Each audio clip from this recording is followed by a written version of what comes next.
Finistère, au large de la commune d'Ercan, au printemps de l'année 2004. Le chalutier le Maëlys est le 4e bateau à disparaître en pleine mer en l'espace de quelques mois. 27 hommes au total ont ainsi disparu et leurs corps n'ont jamais été retrouvés. Tous ont sombré dans le même périmètre, un lieu que les pêcheurs appellent la zone maudite. C'était la première fois que nous enquêtions sur des phénomènes paranormaux en pleine mer. Je pensais avoir déjà été confronté à tout, mais je me trompais. Récifs, courants violents, phénomènes météorologiques, tout a été étudié par le bureau d'enquête maritime. Mais jusqu'ici, personne n'a pu élucider cette affaire qui a fait tant de victimes. On le savait tous, mais on voulait pas y croire, quoi. Et voilà, aujourd'hui, ils sont tous morts, quoi. Et aucune explication au naufrage du chalutier finistérien le Bugal. Les familles des 5 victimes se battent pour que la vérité éclate. Ce matin, les enquêteurs du bureau maritime ont retrouvé en mer, au large d'Ercan dans le Finistère, des morceaux de l'épave du Rouge, ce chalutier qui avait disparu il y a près d'une semaine.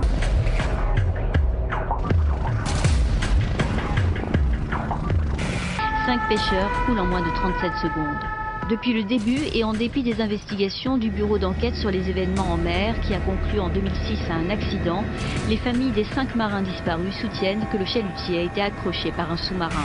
Des chalutiers qui disparaissent de manière inexplicable, des marins pêcheurs expérimentés et pourtant terrorisés par une zone maritime soi-disant maudite, un sous-marin fantôme.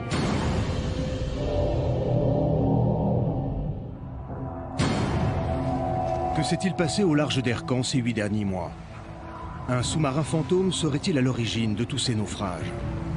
Je peux vous dire que certains de mes collègues avaient quelques surfroides. Il était clair au vu des premiers éléments de l'enquête que nous étions face à un phénomène inexplicable qui avait fait déjà de nombreuses victimes. L'affaire a été confiée à la section 13, une unité d'élite spécialisée dans les phénomènes paranormaux.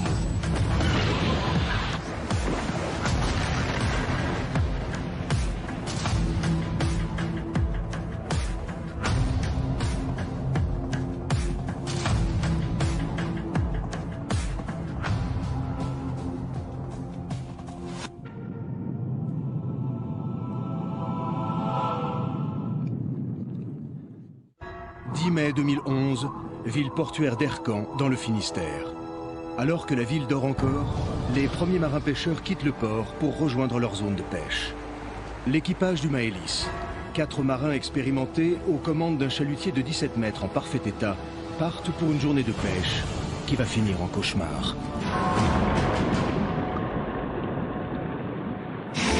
Une nouvelle tragédie. Impossible de dresser un bilan définitif. L'un d'eux a survécu. Le chalutier le Maëlys a sombré tôt ce matin au large d'Ercan. Le SOS de détresse lancé par les marins en difficulté a été reçu à 5h37 par un autre navire. Selon nos premières informations, ce naufrage a fait un survivant. Laurent Branelec, un marin de 51 ans, a survécu en s'accrochant à une bouée.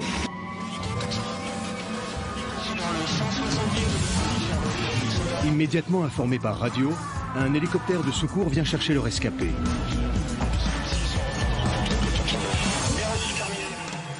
Durant son transfert au CHU de Brest, Laurent Branelec sombre dans un profond coma. Il est le seul survivant de cette mystérieuse série de naufrages et ne peut pour l'instant témoigner. C'est le 4e accident en l'espace de quelques mois et des témoins affirment que ces naufrages sont dus à une force surnaturelle. D'après les premiers éléments de l'enquête, les procès-verbaux faisant état d'une zone dangereuse au large d'Ercan sont nombreux. Et les témoins, parmi lesquels on compte des gardes-côtes, sont fiables. Ces personnes ont vu des manifestations étranges au large, des éclairs sous l'eau, une forme qui surgit à la surface. Et certains sont convaincus qu'il s'agit d'un engin de guerre revenu du passé. Face à cette menace inconnue, les membres de la section 13 ont été appelés en renfort pour résoudre cette affaire.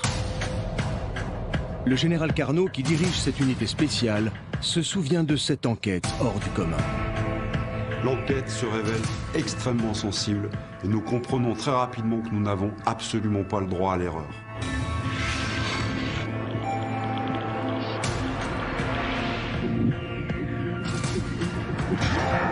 Une des clés de l'affaire était que le Maëlys n'était pas le premier navire à sombrer dans cette zone, et ce, sans aucune explication rationnelle.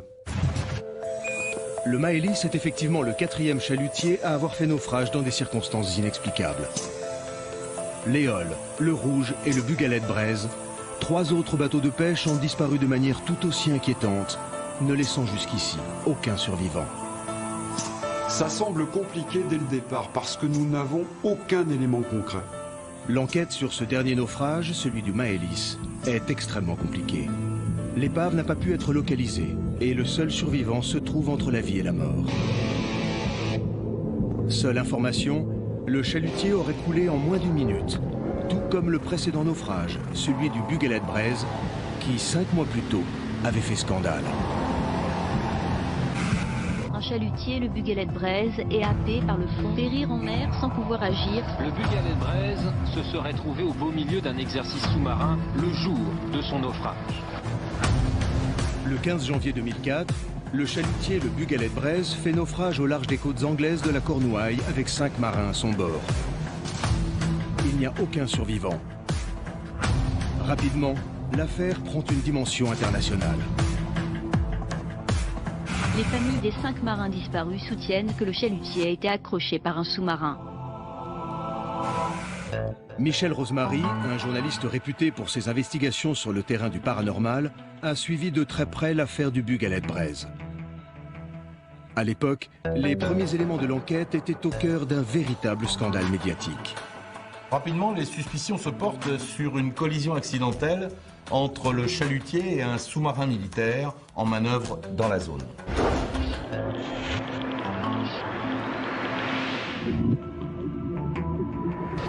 Malgré une enquête longue et fastidieuse, le mystère du Bugalet-Braise n'est pas complètement élucidé aujourd'hui. Le commandant Lournec, experte en parapsychologie au sein de la section 13, s'est longuement entretenu avec les différents témoins de l'enquête. Et très rapidement, elle constate de nombreuses similitudes entre l'affaire du Bugalet-Braise et le dernier naufrage, celui du Maëlys. Le point qui retient le plus notre attention, c'est la répétition des naufrages dans cette zone.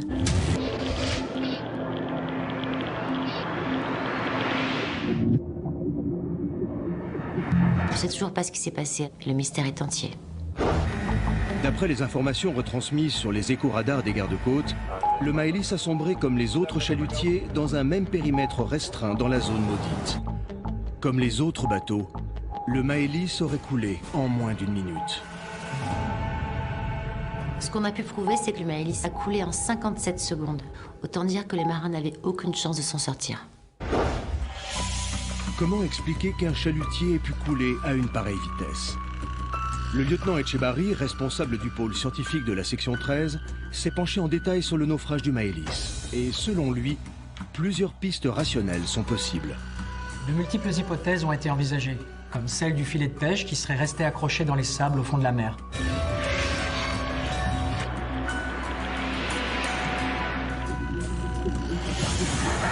Certains parlent aussi de mauvaises manœuvres du commandant face à cette situation. Ce que les hommes de la section 13 ne disent pas, c'est que certes, ils veulent absolument trouver des explications à ce phénomène surnaturel, mais ils espèrent également pouvoir éliminer la piste de l'intervention d'un sous-marin militaire. Il est vrai que nous redoutions cette option et le scandale qu'elle déclencherait, à savoir une nouvelle affaire Bugalet-Braise. Les enquêteurs de la section 13 redoutent la possibilité que le chalutier le Maëlys ait percuté un sous-marin. Et le ministère de la Défense ne veut pas qu'une affaire semblable au Bugalet-Braise s'ébruite.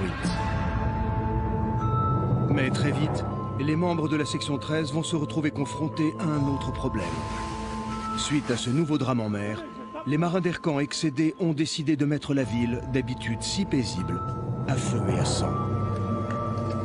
Ils étaient une trentaine en début de soirée dans la zone portuaire d'Ercan, à s'en prendre à plusieurs établissements et véhicules appartenant à Yvan Prigent, un propriétaire d'une entreprise de pêche sur la région. Les gendarmes ont dû faire sortir ce riche entrepreneur par l'arrière de ses locaux. Ce dernier n'a pas souhaité s'exprimer, mais selon nos informations, il lui serait reproché d'avoir envoyé ses hommes dans une zone maritime interdite. Plutôt sceptique lorsqu'il découvre toutes ces informations, le capitaine Brunel part avec les autres membres de la section 13 sur une des missions les plus dangereuses de sa carrière. On est averti au petit matin, vers 7 h environ, et on arrive à Ercan 5 heures plus tard.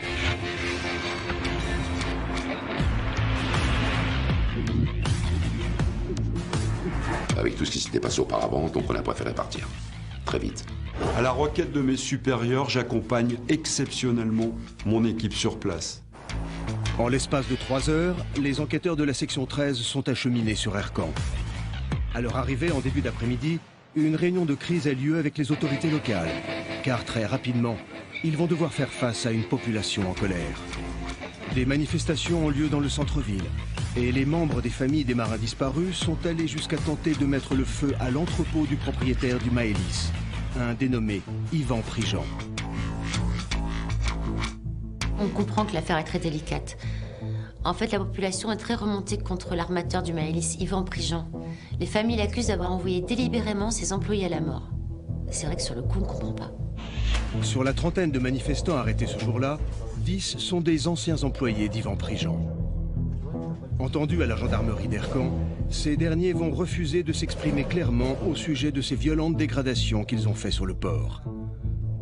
Michel Rosemary a recueilli leurs témoignages lors de leur libération, et ces hommes se sont alors réellement confiés. À ce moment-là, aucun marin ne dit à la section 13 ce qu'il pense réellement, de peur de passer pour des fous. Mais tous ces hommes ont la même certitude, la zone de pêche où a sombré le Maëlys est hantée et dangereuse. Et Yvan Prigent le savait pertinemment. Afin de mieux comprendre la colère des habitants d'Ercan, les membres de la section 13 entament un travail d'investigation de fond sur ce marin-pêcheur, Yvan Prigent, le propriétaire du Maëlys, qui a forcé ses hommes à se rendre dans cette zone que l'on dit maudite.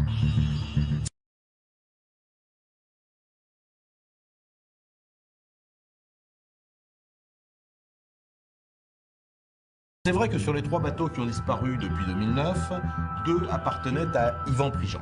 Et puis surtout, qui est cet homme qui, s'il croit à la légende du sous-marin, continue à envoyer ses hommes au casse-pipe? Nous avons interrogé sa femme, sa famille, ses amis, pour vous dire tout y est passé. Très rapidement, la section 13 en apprend beaucoup sur la vie de ce marin-pêcheur de 46 ans, bien connu de tous. Monsieur Prigent semble n'avoir rien à se reprocher. Il n'a touché qu'une très faible indemnisation suite à la perte de ses 2 bateaux. Et en clair, il a perdu non seulement ses hommes, mais aussi beaucoup d'argent. Nous avons étudié tous les comptes de la société de M. Prigent et n'avons rien trouvé de suspect. Maintenant, je voulais comprendre pourquoi cet homme envoyait systématiquement ses bateaux et ses équipages dans cette zone alors qu'aucun autre pêcheur ne voulait y aller. La zone maudite est connue par tous les marins de la région et a été également notifiée sur tous les documents et cartes maritimes internationales. Ce territoire a été balisé comme étant une zone dangereuse à éviter. Et ces dernières années, seul Yvan Prigent envoyait ses hommes y pêcher.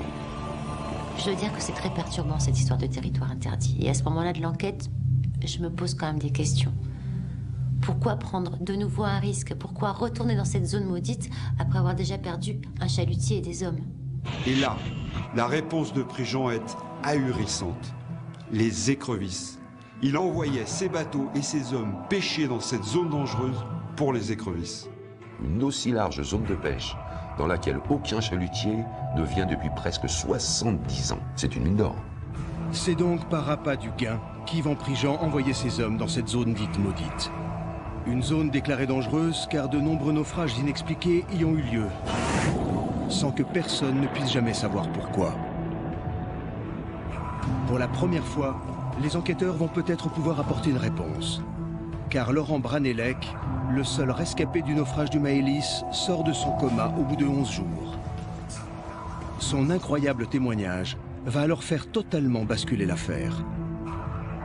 La survie de Laurent Branelec et son témoignage incroyable sont le point de départ de cette enquête. Enfin, quelqu'un témoigne de ce qu'il a vu dans cette zone sur laquelle les pires rumeurs circulent alors. Le commandant Lournec, spécialisé en parapsychologie, se rend immédiatement au chevet du miraculé. J'ai obtenu l'autorisation des médecins en début d'après-midi pour parler à Laurent Branelec. Bien sûr, j'ai conscience qu'il est en état de choc. On manque d'éléments concrets à ce niveau de l'enquête. Et pour avancer dans nos investigations, ce témoin visuel va être capital. Que s'est-il passé dans la nuit du 10 mai 2011 au large de Finistère? Et comment le chalutier le Maëlys a-t-il sombré en quelques secondes alors que la météo était calme? Le témoignage du seul survivant de cette série de naufrages inexplicables va peut-être éclairer les enquêteurs de la section 13. Laurent Branelec raconte alors minute par minute le récit de cette nuit du 10 janvier. Le naufrage du Maëlys et ce qu'il a vu. Il est encore terrifié. Laurent Branelec, marin-pêcheur expérimenté de 51 ans et père de 6 enfants, est entendu par le commandant Lournec. Encore très fragile et sous le choc suite à ce terrible drame, il va livrer aux enquêteurs un incroyable témoignage qui va faire éclater une vérité des plus terrifiantes. Je me souviens bien de cette femme des services spéciaux de la gendarmerie. Je lui racontais l'histoire, telle que je l'avais vécue, quoi. Et surtout ce que j'avais vu. Laurent Branelec va vivre un véritable cauchemar. À 5h30 du matin, le Maëlys, sur lequel il est embarqué, se dirige contre sa volonté en direction de la zone maritime interdite. C'était ça ou la porte, hein. C'est pour ça qu'il y en a certains qui ont démissionné. Mais bon, avec le recul, on n'aurait jamais dû accepter ça. À 5h45 du matin, Laurent Branelec s'est assoupi dans la cale arrière du chalutier. À l'étage, c'est le commandant Thierry Arnois et 2 autres marins pêcheurs qui dirigent l'embarcation. Ils ne le savent pas encore, mais tous, excepté Laurent Branelec, vont périr dans un terrible naufrage. J'étais en train de dormir en bas. Il était 5h du mat à peu près. Il faisait nuit. C'est Thierry qui gérait à ce moment-là. Et puis là, on a entendu un énorme bruit. Une déflagration, je ne saurais pas définir. En tout cas, ça nous a réveillés en sursaut. Alors moi, le premier réflexe, je suis vite monté sur la passerelle.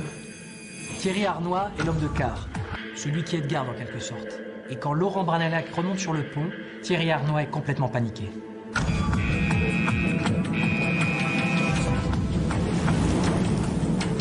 Thierry est à la barre, il bouge pas. Il est comme prostré, il regarde devant lui. Moi, au début, je comprends pas. Je regarde la mer. Et puis là, je le vois. Laurent Branelec me décrit précisément ce qu'il voit arriver derrière eux et qui fonce droit sur le bateau. D'abord, c'est une forme lointaine, blanchâtre, menaçante. Et quand ça se rapproche, ça devient terrifiant et ça ressemble à un sous-marin. Ça sort de la brume. Il y a comme des éclairs autour. Dans l'eau aussi, il y a de la lumière dans l'eau. Et puis, d'un seul coup, on voit la tourelle du sous-marin. Là, avec Thierry, on ne veut plus bouger. On est tétanisés, quoi. D'abord, les 2 marins, sous le choc, ne réagissent pas, mais les choses vont alors s'empirer et devenir dramatiques. Alors que Thierry Arnois et Laurent Branelec restent figés face à cette mystérieuse apparition de ce sous-marin, l'océan s'agite subitement, faisant dangereusement tanguer le chalutier. Ils réalisent alors qu'ils sont en danger de mort. On a entendu une première explosion. On venait de manquer de se faire shooter, là, torpiller. Les survivants me racontent qu'à ce moment-là, une seconde explosion se produit.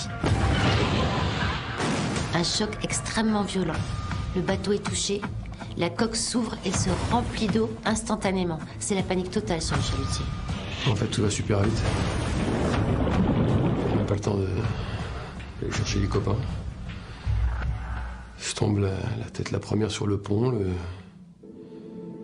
Le bateau commence à se pencher en arrière.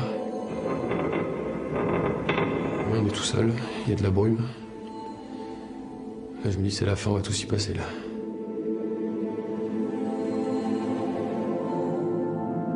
Je tombe à la flotte. J'ai juste le temps d'agripper la bouée, de m'accrocher dessus comme je peux. Et puis je les entends.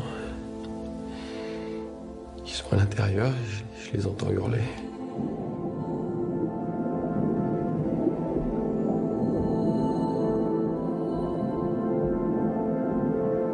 Je suis face à un homme complètement brisé. Je suis obligée d'arrêter plusieurs fois l'entretien pour qu'il se calme. Laurent Branelec va alors voir le bateau sur lequel il travaille depuis 23 ans couler en quelques secondes, emportant avec lui ses amis et collègues. Thierry Arnois, le capitaine du bateau, est parvenu à lancer un appel de détresse 2 minutes avant d'être projeté par-dessus bord par la deuxième explosion. Le Maëlys, nous avons été percutés par quelques pièces. Je répète, nous avons été percutés. Il y a une importante voie d'eau, nous sommes en train de couler. On réceptionne l'appel SOS du Maëlys, donc à 5h30 du matin. On met le cap sur la zone, on est à toute berzingue, toute vitesse et on est complètement paniqué. Cédric Guivarch est un marin-pêcheur bien connu de la région d'Ercan. Il est le premier à répondre à l'appel de détresse et se rend immédiatement sur place pour porter secours au Maëlys. Mais la brume épaisse va rendre l'opération de sauvetage quasi impossible. On arrive 40 minutes après et on voit rien, on trouve rien du tout, le chalutier il a déjà coulé. La mer est calme mais on voit rien du tout autour de nous. C'est horrible parce que je connaissais tous les potes qui travaillaient sur ce bateau et donc je peux pas abandonner, c'est pas possible pour moi. J'étais à 400 mètres, j'ai essayé de crier mais... Il n'y a rien qui sortait, j'en pouvais plus. J'espérais juste qu'il me voie, quoi. Et au moment où je me dis que c'est foutu, ben là je vois un truc rouge au loin flotter. Après plus d'1 heure de recherche désespérée sur la zone du drame, l'acharnement de Cédric Guivarch paye enfin. L'équipage de la Coquille repère un objet flottant à la surface. Une bouée. Laurent Branelec y est attaché. Quand j'ai compris qu'il m'avait vu, c'est le soulagement, quoi. Et là, c'est mon pote, c'est Laurent. Il bouge un peu, mais je pense qu'à 2 minutes près, c'était foutu, il est vivant.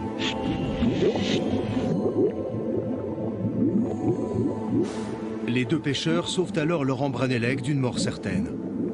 En état d'hypothermie avancée, il est à moitié conscient. S'il n'est pas immédiatement réchauffé, il peut mourir d'un instant à l'autre. À cette époque de l'année, la température des eaux au large est aux alentours de 4 à 8 degrés. Un homme de corpulence moyenne peut y rester environ 1 heure maximum. Laurent Branelec est resté dans cette eau glaciale presque le double du temps. À ce stade de l'enquête, toutes les pistes sont encore envisageables et l'équipe de la section 13 étudie attentivement chacune d'entre elles. Que s'est-il passé cette nuit du 10 mai au large d'Ercan? Le chalutier le Maëlys a-t-il coulé par accident? Est-ce une série de problèmes techniques qui seraient à l'origine de ces drames? Une piste criminelle peut-elle être envisagée ou avons-nous ici réellement affaire à une collision entre un sous-marin et un chalutier? La section 13 est déterminée à percer le mystère de ce terrible naufrage.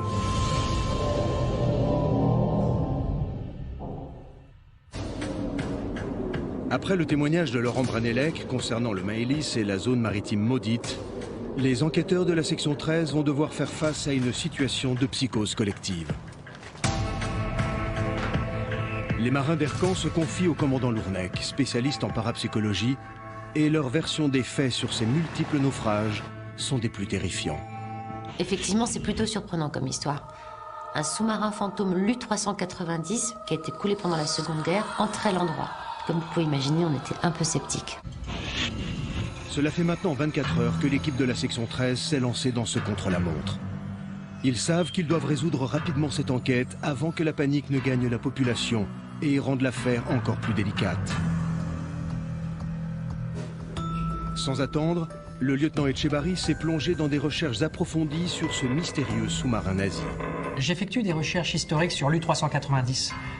Mais parallèlement, je veux entendre la version des marins-pêcheurs sur cette histoire. Il faut toujours confronter les informations. La légende de l'U-390, c'est une histoire assez connue. Tous les marins y croient pas, mais...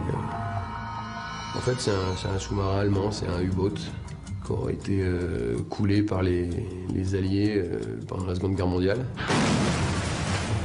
Puis depuis, comme tout l'équipage est mort, il a entré les mers et torpillé des chalutiers pour se venger, quoi. Effectivement, l'U-390 a bien existé, ce n'est pas une légende.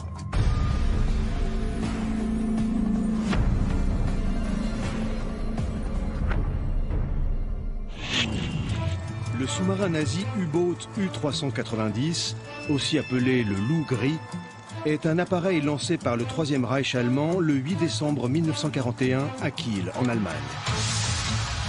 Il est ensuite envoyé avec d'autres appareils dans les eaux françaises pendant l'occupation pour empêcher le débarquement des Alliés sur le territoire français. Hitler et son état-major savent pertinemment que le débarquement se prépare. Les nazis occupent donc les eaux françaises avec leurs bateaux et leurs sous-marins de guerre. L'U-390 est déjà un gros appareil, avec une cinquantaine de personnes à bord.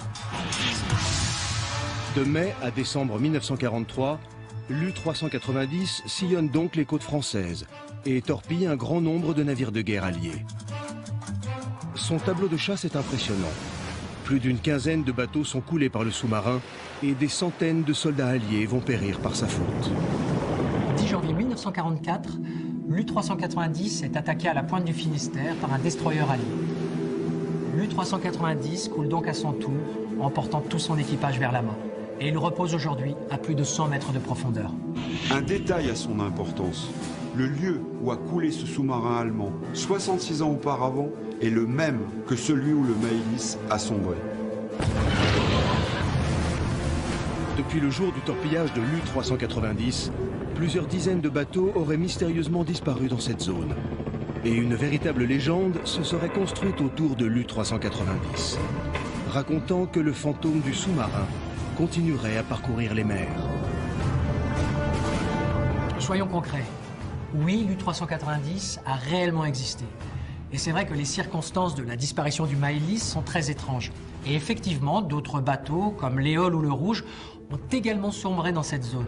Mais cela ne prouve absolument rien, et ça ne veut pas dire pour autant que cette légende est vraie, jusqu'à preuve du contraire. De manière plus pragmatique, la piste d'un sous-marin nous paraît plausible, mais on doute sérieusement que celui-ci soit fantôme. Soit on a affaire à une nouvelle collision entre un chalutier et un sous-marin, un vrai, comme dans l'affaire du Bugalen 13, soit c'est un phénomène qui nous dépasse complètement. Mais quoi qu'il en soit, les deux possibilités sont terrifiantes. Après avoir effectué des recherches, on a constaté que l'océan était très peu agité, le temps calme, la houle faible avec peu de vent et un coefficient de marée très bas. En résumé, il n'y a aucun facteur météorologique pouvant expliquer comment le Maëlys a pu sombrer ainsi. Si on résume la situation, on a des disparitions de chalutiers à répétition dans une zone maritime bien spécifique, la légende d'un sous-marin fantôme bien ancré dans la région, et surtout des faits et le témoignage d'un survivant corroborant la même chose. L'U-390 aurait torpillé le Maëlys et causé la mort de son équipage. J'ai donc pris des mesures assez exceptionnelles. J'ai demandé à mes contacts en haut lieu des informations confidentielles sur la présence d'un ou plusieurs sous-marins dans la zone maudite aux dates des naufrages du Maëlys, de l'Éole et du Rouge. Ces informations, classées secret défense, ne seront accessibles qu'à très peu de personnes. Il en tient de la sécurité nationale. Cependant, le général Carnot parvient à consulter ces documents militaires sensibles et obtient alors des réponses. Je suis formel. Pas un seul sous-marin n'a été repéré par les sonars. Par conséquent, ni l'Éole, ni le Rouge, ni le Maëlys n'ont pu être percutés. Mais ce n'est pas ce que les témoins nous ont rapporté. Pour eux, c'est le sous-marin fantôme qui les a torpillés, le U-390. Évidemment, on ne peut pas le vérifier puisqu'il n'est pas repérable sur un radar, il n'existe plus. La section 13 est perplexe. Pour l'instant, toutes les preuves convergent vers la piste mystérieuse et terrifiante du surnaturel. Les explications rationnelles semblent s'évanouir. Le temps est compté, l'équipe est sous pression. Mais la section 13 n'a pas dit son dernier mot.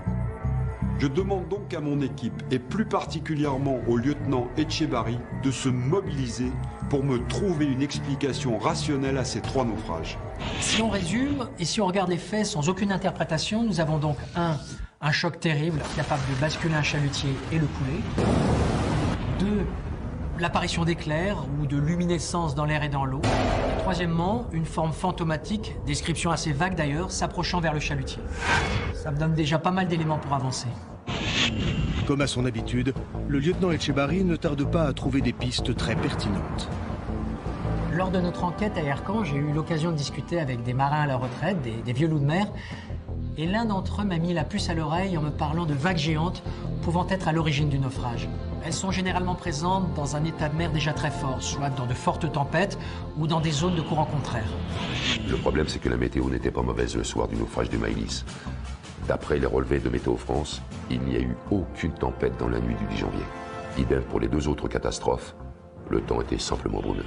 Mais une autre explication est également possible, un phénomène peu connu qu'on appelle les vagues scélérates.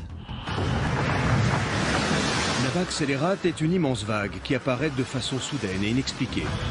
Elle est capable de faire couler un bateau en explosant et déchirant littéralement sa coque. Chaque année, de nombreux naufrages de chalutiers sont causés par ce phénomène relativement rare, mais pourtant réel.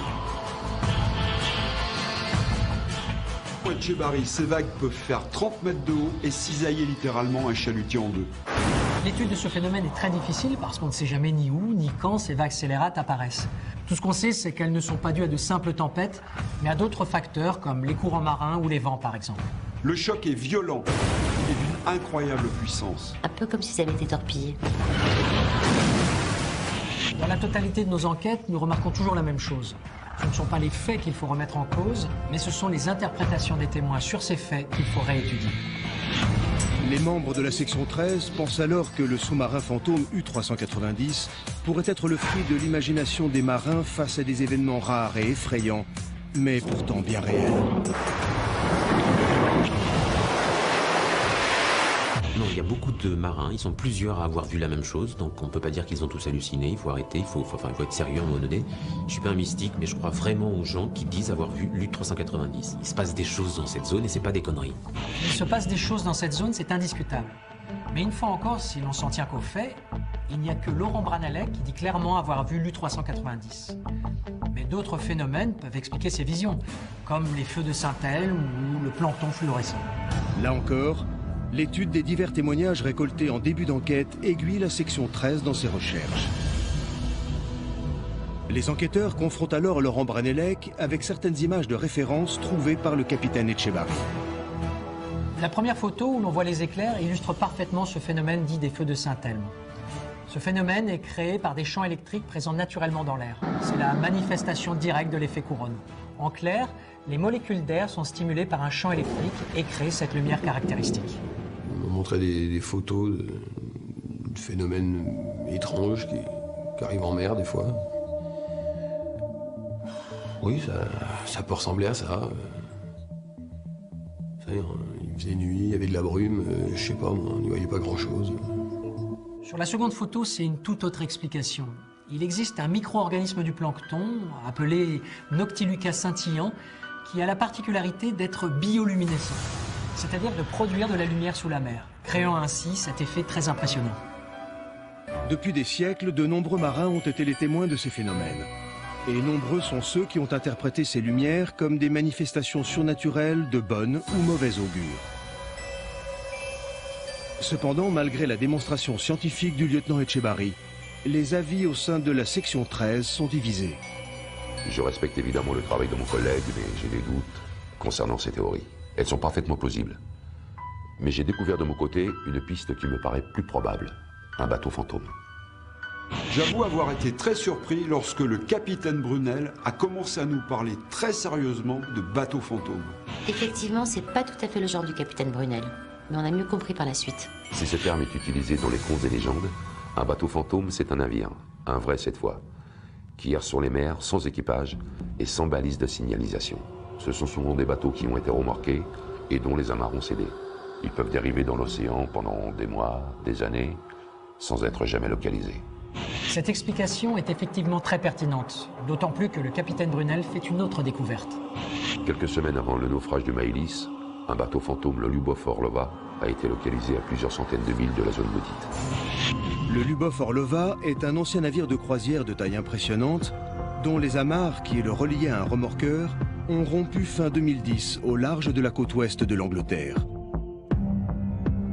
Depuis, il continue de dériver, introuvable et incontrôlable dans la Manche, tel un navire fantôme. En nous renseignant davantage et en étudiant la météo et les vents, il est tout à fait possible que le Lubov Orlova ait dérivé jusque dans la zone maudite. Ce navire ne possédant aucune signalisation Aucune balise aurait très bien pu percuter ce chalutier pendant la nuit. Cette théorie explique l'apparition fantomatique dans la brume, le choc puis le naufrage des chalutiers, interprétés alors comme torpillage par les victimes, probablement à cause de la peur et de leur croyance dans le mythe de l'U-390.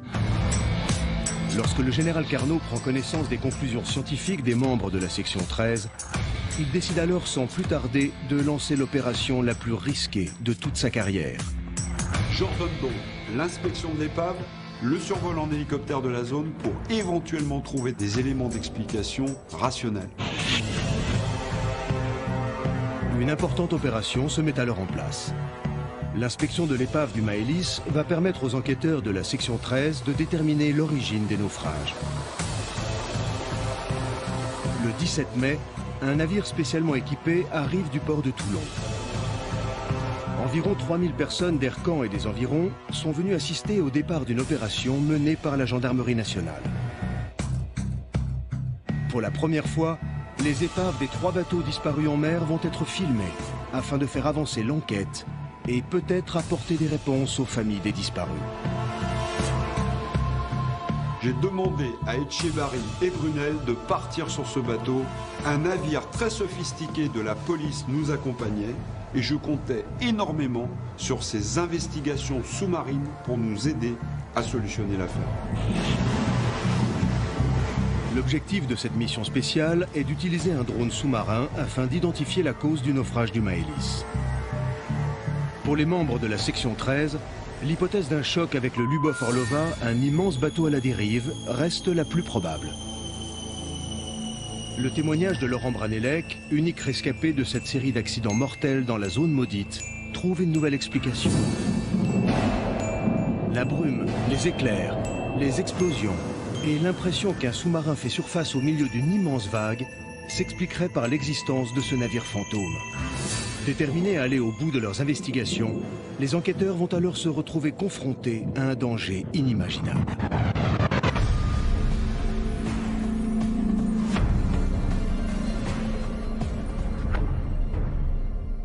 On a mis environ 2h30 pour arriver sur zone.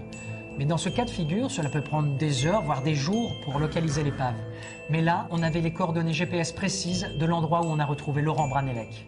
On a défini un périmètre assez restreint et on peut dire que notre petite promenade en mer a duré, si j'ose dire, que 3 jours. Ce type d'intervention implique une rigueur absolue dans le procédé d'inspection des fonds marins. La zone quadrillée fait 40 km² et les 2 bateaux équipés de radars ne vont rien trouver au cours de la première journée. On doit passer la nuit sur le bateau dans la zone soi-disant maudite. Je peux vous dire que certains de mes collègues avaient quelques surfroides. Et la fin de nuit ne va pas être de tout repos.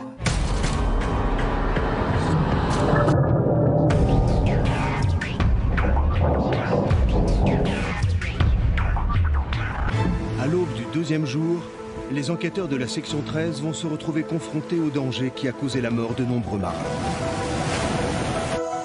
Le sonar dont est équipé le navire indique qu'ils approchent de la zone où le Maëlys, le Rouge, l'Éole et le Bugalet de Braise ont disparu. À 5h44, les enquêteurs vont subir une avarie inexplicable qui va compromettre le bon déroulement de la mission. Je suis à ce moment-là encore en poste devant les écrans radars et le caméraman du service vidéo de la gendarmerie est dans la cabine juste à côté. Je suis là, levé depuis une bonne heure. Je suis en train de finir l'archivage des images de la veille. Il a à cet instant précis encore un commentaire enregistré sur les rapports vidéo de la veille. Il allume son micro, il met son casque sur les oreilles et là il entend un bruit parasite. En fait, le micro est accroché à la barre qui elle-même est accrochée à la paroi du navire. Et avec la propagation du son, j'enregistre un grondement qui paraît assez proche.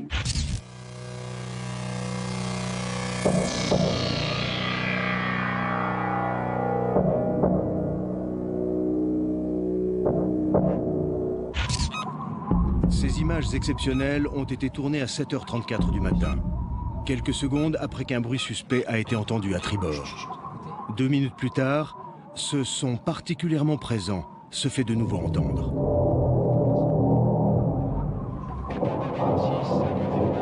Confirmation. 6 pour le coup,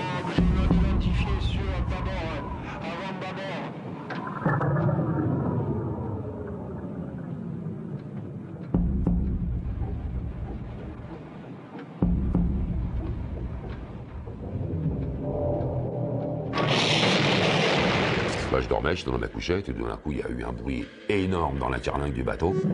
Je suis monté directement voir le poste de commandement, j'ai parlé au capitaine, et parce qu'on a dû percuter quelque chose d'énorme. William Formel prend sa caméra. Capitaine, vous avez entendu quelque chose? Et on se précipite sur le pont pour voir ce qui se passe. Allez, sur le pont, il faut y aller là. Il y a ici qui va le canot. Surtout.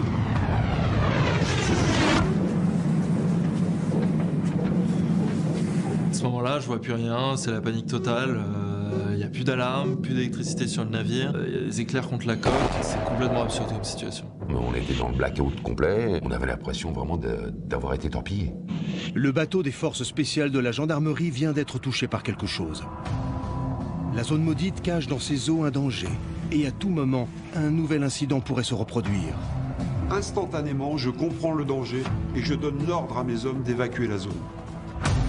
À 7h51, un ordre d'évacuation de la zone dangereuse est envoyé. Les deux bateaux s'éloignent de plusieurs milles de l'endroit où ils ont percuté quelque chose. Quelques minutes plus tard, ils parviennent à atteindre le périmètre sécurisé. Et les enquêteurs vont pouvoir constater si leur embarcation a subi des dégâts. Je décide de prendre plusieurs hommes avec moi pour inspecter l'intérieur et l'extérieur du bateau. Et visiblement, après constat, il n'y avait aucune avarie. Le courant est revenu très vite. On a subi en fait une surtension et les fusibles ont fait leur boulot. On a pu rallumer et réactiver le système du balayage radar. Le bateau de la section 13 a touché quelque chose dans la zone dite maudite. Un choc violent contre la coque, mais qui n'a causé aucun dommage. Les données GPS qui ont été enregistrées au moment de l'accident indiquent que la collision subie par les enquêteurs a eu lieu à l'endroit exact où le Maëlys a coulé quelques jours plus tôt. Afin de continuer les investigations en toute sécurité, le général Carnot donne l'ordre d'envoyer le drone sous-marin par hélicoptère sur le site où a eu lieu le drame. Le drone, équipé de propulseurs comparables à celui d'un sous-marin, est élitreillé sur zone. L'engin, capable d'atteindre des profondeurs allant jusqu'à 4000 mètres, est muni d'un puissant système d'éclairage associé à des sonars. Piloté à distance depuis le bateau spécial de la gendarmerie par le lieutenant Etchebarri, ce drone sous-marin va se révéler être d'une redoutable efficacité.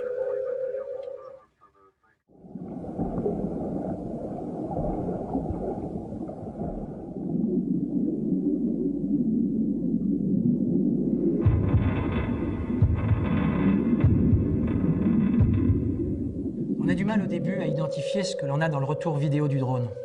Sur l'écran radar, la masse vers laquelle le drone s'approche est la même qui nous a heurtés. Dépression 990, 20,25 Cibophore. Localement et passagèrement 20,25 Cibophore. Et là, on découvre une forme totalement surréaliste accrochée au bout d'une énorme chaîne. Et il y a à cet endroit énormément de courant. On comprend alors ce que l'on a sous les yeux. Au bout de 10 minutes d'immersion, le drone sous-marin arrive sur l'épave du Maëlys. Les enquêteurs n'en croient pas leurs yeux. Le chalutier a subi un incroyable incident qui l'a littéralement brisé en deux.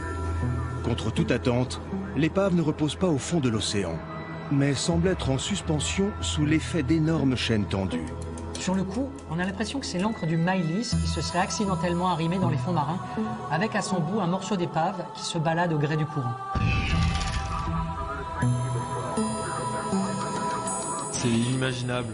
En fait, le morceau de bateau n'a pas encore coulé. Et on a l'impression qu'il a jeté l'ancre, mais que le cap s'est pas encore totalement déroulé. Pour moi, on a là devant nous un début d'explication concernant le naufrage du Maëlys. Ils ont a priori eu un problème avec l'ancre, mais en même temps, ça n'explique pas pourquoi ce chalutier a été coupé en deux. Les enquêteurs décident donc d'envoyer le drone plus en profondeur dans la zone maudite pour tenter de localiser l'autre partie du chalutier. Mais le drone va très vite effleurer un danger que personne ne soupçonnait jusqu'alors.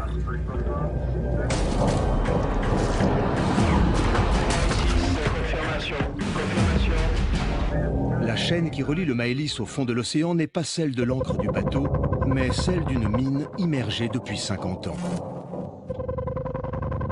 Il s'agissait de mines à Aura. Elles sont redoutables parce qu'elles sont magnétiques et elles sont attirées comme des aimants par les bateaux qui passent suffisamment près. Ils sont accrochés au fond par un câble et elles attendent sous la surface d'être percutées. On a découvert ce jour-là un champ de mines sous-marines datant de la Seconde Guerre mondiale. La mine à Orin est une des armes sous-marines les plus redoutables. Utilisées depuis la Première Guerre mondiale, elles sont capables de faire couler un navire en moins d'1 minute. La mine comprend un bloc lesté appelé le crapaud, qui, une fois immergé au fond de l'océan, permet de faire flotter la mine en suspension au bout d'un câble à une immersion prédéterminée. À l'image, on compte environ une 50aine de mines qui se baladent à 10 mètres sous la surface. Et on se pose la question de savoir comment le Maëlys a pu toucher l'une de ces mines. Je me suis souvenu que le jour des naufrages est un jour à chaque fois particulier. Le coefficient de marée est au plus bas, ce qui veut dire que le niveau de la mer et le creux de houle sont plus bas de plusieurs mètres, particulièrement là où il y a du courant. Le Maëlys, l'Éole et le Rouge ont donc percuté ces mines, qui du fait de cette faible marée passaient de 10 mètres de profondeur à 3 ou 4 mètres en fonction du courant. Les naufrages qui ont eu lieu dans la zone ont un début d'explication. Les chalutiers ont heurté ces mines, ce qui a causé leur perte. Mais alors, comment expliquer que le seul survivant de ces drames, Laurent Branelec, affirme avoir vu des éclairs et une forme surgissant de l'océan? Le lieutenant Etchebarri de la section 13 a une théorie sur ce qui s'est probablement passé.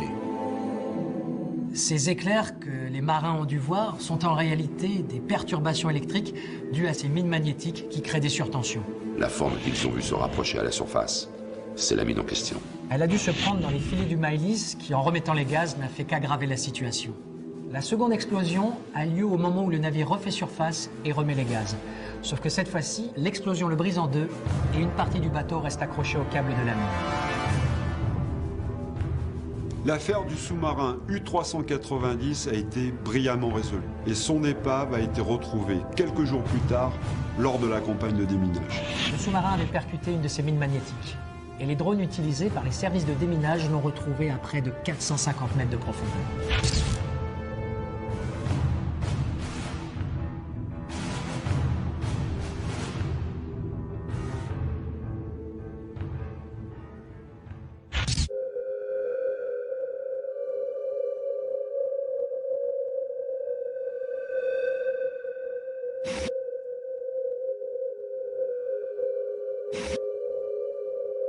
Ces images extraordinaires permettent de faire taire à jamais la rumeur que cet engin de guerre, le U-390, continue à hanter les profondeurs de l'océan Atlantique.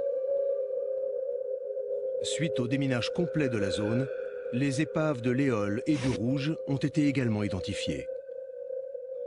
Par contre, les rapports de la gendarmerie ne vont pas permettre de clore complètement l'affaire. L'Éole a subi exactement le même sort que le Maëlys. Par contre, pour le Rouge, c'est vrai que là, on est beaucoup plus embêté.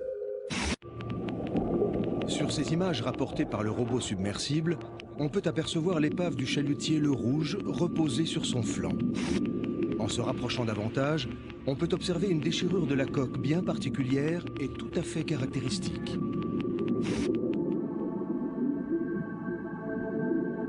La déchirure de l'acier, la position des débris et la forme de la voie d'eau présente sur la coque confirment en tout point la même chose. C'est totalement incompréhensible, mais il semblerait bien que le chalutier Le Rouge ait été torpillé.